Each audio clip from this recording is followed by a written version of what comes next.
ওলকপি বাজার থেকে নিয়ে এসেছি, টমেটো, ধনেপাতা, ডিম 4টে সেদ্ধ করে নেব, আলু, পেঁয়াজ, কাঁচা লঙ্কা রেডি করে নিয়েছি। ডিম 4টে সেদ্ধ করে নিচ্ছি। আলু কুচিয়ে নিয়েছি, ওলকপি কুচিয়ে নিয়েছি, ডিম সেদ্ধ হয়ে গেছে ছাড়িয়ে নিয়েছি, পেঁয়াজ লঙ্কা কুচানো হয়ে গেছে, টমেটো কুচানো হয়ে গেছে, ধনেপাতা কুচিয়ে নেওয়া হয়েছে। ডিমটা ভেজে নেব। ডিম 4টে ভেজে নিচ্ছি।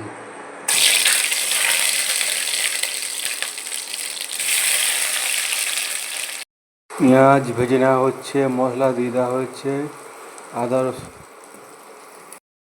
কষে নেওয়া হচ্ছে।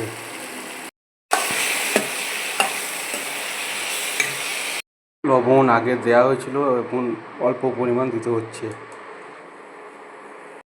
রেডি হয়ে গেছে।